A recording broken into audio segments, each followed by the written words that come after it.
बोलो सियावर रामचंद्र भगवान की जय। आइए हम प्रभु की कथा सागर में आनंद लेते हुए रामायण के बालकांड दोहा नंबर 175 से 180 की कथा का श्रवण करते हैं। इसका भाव यानी अर्थ समझते हुए प्रभु की कथा की ओर आगे बढ़ते हैं। भरद्वाज सुनु जाहि जब होई विधाता बाम, धूरि मेरु सम जनक जम ताहि ब्याल सम दाम। काल पाई मुनि सुन सोई राजा, भयउ निशाचर सहित समाजा। 10 सिर ताहि 20 भुज दंडा, रावण नाम वीर बरिबंडा। भूप अनुज अरिमर्दन नामा, भयउ सुकुंभ करण बल धामा। सचिव जो रहा धर्म रुचि जासु, भयउ विमात्र बंधु लकुतासु। नाम विभीषण जहि जग जाना, विष्णु भगत विज्ञान निधाना। रहे जे सुत सेवक निप केरे, भय निशाचर घोर घनेरे। काम रूप खल जिनस अनेका, कुटिल भयंकर विगत विवेका। कृपा रहित हिंसक सब पापी, बरनि न जाहि विश्व परितापी। उपजे जदपि पुलस्त्य कुल, पावन अमल अनूप। तदपि महीसुर श्राप बस, भय सकल अघ रूप। इसका भाव है, भरद्वाज सुन जाहि जब होई विधाता बाम, धूर मेरु सम जनक जम ताहि ब्याल सम दाम। याज्ञवल्क्य जी कहते हैं, हे भरद्वाज सुनो, विधाता जब जिसके विपरीत होते हैं तब उसके लिए धूल सुमेरु पर्वत के समान यानी भारी और कुचल डालने वाली, पिता यम के समान यानी काल रूप, और रस्सी सांप के समान अर्थात काट खाने वाली हो जाती है। आगे, काल पाई मुनि सुन सोई राजा, भयउ निशाचर सहित समाजा। हे मुनि सुनो, समय पाकर वही राजा परिवार सहित रावण नामक राक्षस हुआ। उसके 10 सिर और 20 भुजाएं थीं और वह बड़ा ही प्रचंड सूरवीर था। अरिमर्दन नामक जो राजा का छोटा भाई था, वह बल का धाम कुंभकर्ण हुआ। उसका जो मंत्री था, जिसका नाम धर्मरुचि था, वह रावण का सौतेला छोटा भाई हुआ। उसका विभीषण नाम था, जिसे सारा जगत जानता था। वह विष्णु भक्त और ज्ञान विज्ञान का भंडार था। और जो राजा के पुत्र और सेवक थे, वे सभी बड़े भयानक राक्षस हुए। वे सब अनेकों जाति के मनमाना रूप धारण करने वाली, दुष्ट, कुटिल, भयंकर, विवेक रहित, निर्दयी, हिंसक, पापी और संसार को दुख देने वाले हुए। उनका वर्णन नहीं हो सकता। यद्यपि वे पुलस्त्य ऋषि के पवित्र, निर्मल और अनुपम कुल में उत्पन्न हुए, तथापि ब्राह्मणों के श्राप के कारण वे सब पाप रूप हुए।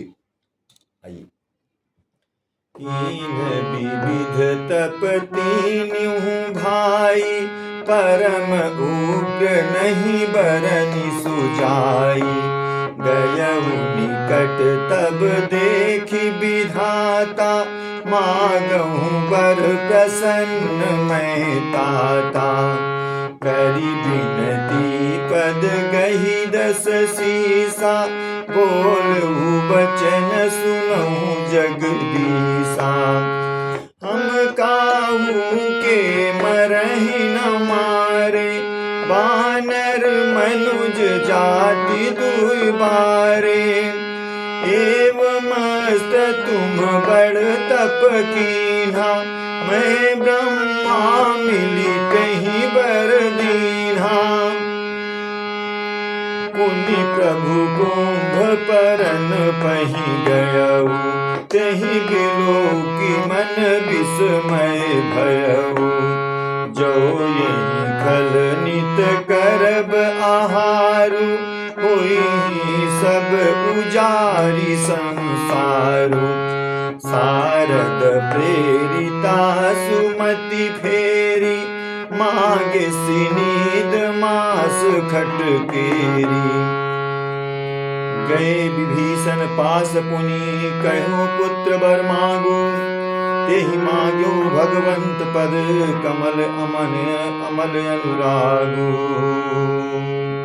आगे है, तीनों भाइयों ने अनेकों प्रकार की बड़ी ही कठिन तपस्या की, जिसका वर्णन नहीं हो सकता। उनका उग्र यानी तप देखकर ब्रह्मा जी उनके पास गए और बोले, हे तात, मैं प्रसन्न हूं, वर मांगो।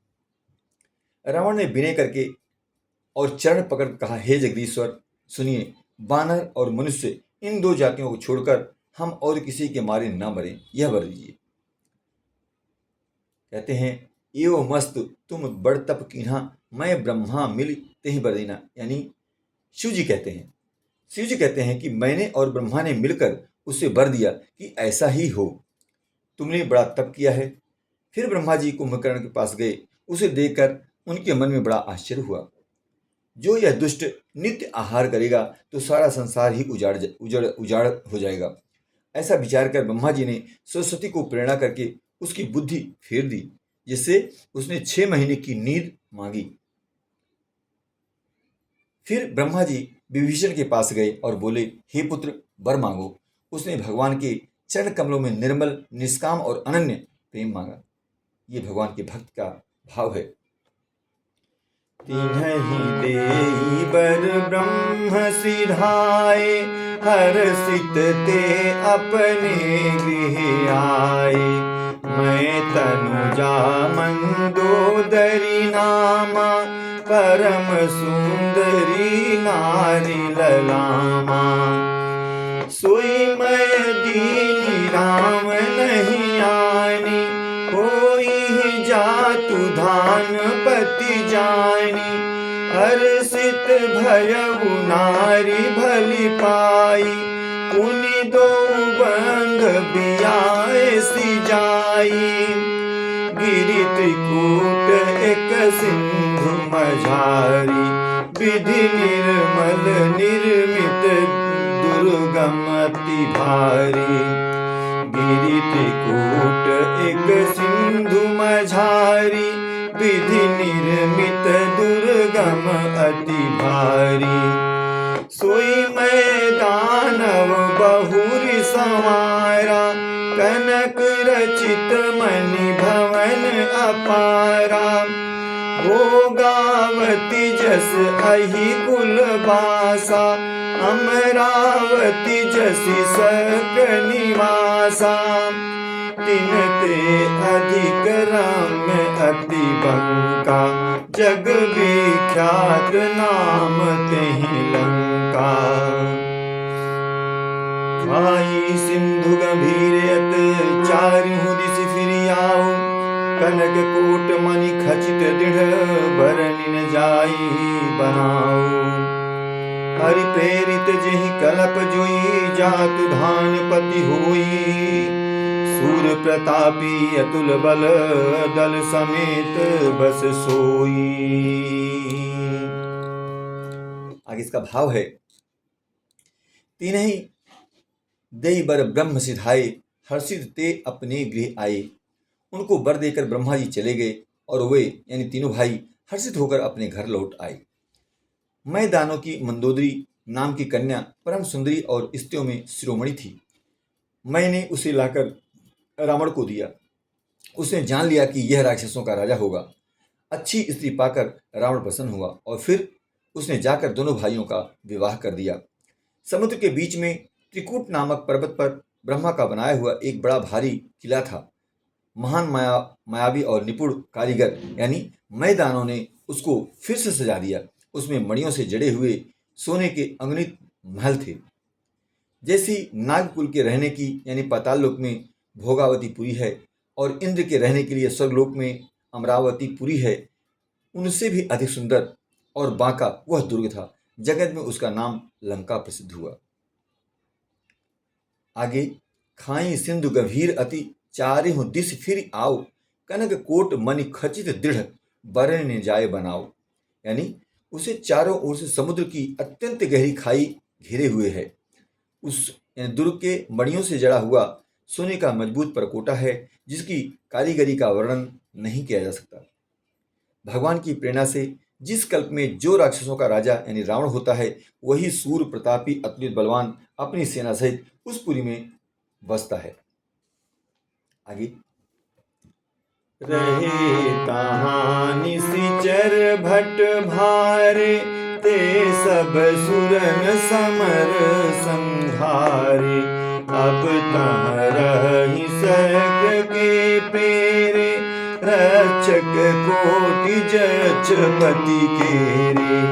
दस मुख कतहु खबरि असी पाई, सेन सहित सेन साजी गढ़ घेर सिजाई। देखी बिकट भट बड़ी कटकाई, जक्ष जीव ले गए पराई। फिर सब नगर दसानन देखा, गयउ सोच सुख भयउ बिसोकाम। सुंदर सहज अगम अनुगामी, कीन्ही तां रावण रजधानी। जहि जस जोग बाटी गृह दीन्ही, सुखी सकल रजनी चर कीन्ही। एक बार कुबेर पर धावा, पुस्तक जान जीति ले आवा। कौतुक ही कैलास पुनि लीन्ह सिजाई उठाई, मनहु तौलि निज बाहुबल चला बहुत सुख पाई। आगे कथा है, वहां बड़े बड़े योद्धा राक्षस रहते थे। देवताओं ने उन सबको युद्ध में मार डाला। अब इंद्र की प्रेरणा से वहां कुबेर के 1 करोड़ रक्षक यानी यक्ष लोग रहते हैं। रावण को कहीं ऐसी खबर मिली, तब उसने सेना सजाकर किले को जा घेरा। उस बड़े विकट योद्धा और उसकी बड़ी सेना को देखकर यक्ष अपने प्राण लेकर भाग गए। तब रावण ने घूम फिरकर सारा नगर देखा। उसकी अस्तान स्तंभी यानी चिंता मिट गई और उसे बहुत ही सुख हुआ। उस पुरी को स्वाभाविक ही सुंदर और दुर्गम अनुमान करके रावण ने वहां अपनी राजधानी कायम की। योग्यता के अनुसार घरों को बांटकर रावण ने सब राक्षसों को सुखी किया। एक बार वह कुबेर पर चढ़ दौड़ा और उससे पुष्पक विमान को जीत कर ले आया। कौतुक ही कैलास पुनि लीन्हे से जाई उठाई, मनहु तौलि निज बाहुबल चला बहुत सुख पाई। यानी फिर उसने जाकर एक बार खिलवाड़ ही में कैलाश पर्वत को उठा लिया और मानो अपनी भुजाओं का बल तौलकर बहुत सुख पाकर वो वहां से चला आया। इसके बाद सुख संपत्ति सुत सेन सहाई, जय प्रताप बल बुद्धि बढ़ाई। नित नूतन सब बाढ़त जाई, जिमि प्रति लाभ लोक अधिकाई। अति बल कुंभकर्ण अस भ्राता, जहि कहूँ नहीं प्रतिभट जग जाता। करई पान सोई खट मासा, जागत होई त्यों पुर कासा। जो दिन प्रति आहार कर सोई, विश्व बेगी सब चौपट होई। समर धीर नहीं जाई बखाना, तेहि समय मित वीर बलवाना। बारिद नाद जेठ सुतुतासु, भट महु प्रथम लीक जग जासु। जेहि न होई रन सन मुख कोई, सुरपुर नितहि परावन होई। कुमुख अकंपन कुलि शरद, धूम केतु अधिकाए। एक एक जग जीति सक ऐसे सुभट निकाय। आइए इसके भाव को समझते हैं। सुख संपद सुत सेन सहाई, जय प्रताप बल बुद्धि बढ़ाई। नित नूतन सब बाढ़त जाई, जिम प्रति लाभ लोभ अधिकाई। सुख संपत्ति पुत्र सेना सहायक जय प्रताप बल बुद्धि और बड़ाई, ये सब उसके नित्य नए वैसे ही बढ़ते जाते थे जैसे प्रत्येक लाभ पर लोभ बढ़ता है। आगे है, अत्यंत बलवान कुंभकर्ण सा उसका भाई था, जिसके जोड़ का योद्धा जगत में पैदा ही नहीं हुआ। वह मदिरा पीकर 6 महीने सोया करता था। उसके जागते ही तीनों लोकों में तहलका मच जाता था। यदि वह प्रतिदिन भोजन करता तब तो संपूर्ण विश्व शीघ्र ही चौपट यानी खाली हो जाता। रणधीर ऐसा था कि जिसका वर्णन नहीं किया जा सकता। लंका में उसके ऐसे असंख्य बलवान वीर थे। मेघनाद रावण का बड़ा लड़का था, जिसका जगत के योद्धाओं में पहला नंबर था। रण में कोई भी उसका सामना नहीं कर सकता था। स्वर्ग में तो उसके भय से नित्य भगदड़ मची रहती थी। इस प्रकार से हम प्रभु की कथा का श्रवण किए। अब इसके आगे की कथा अगले भाग में। जय श्री राम।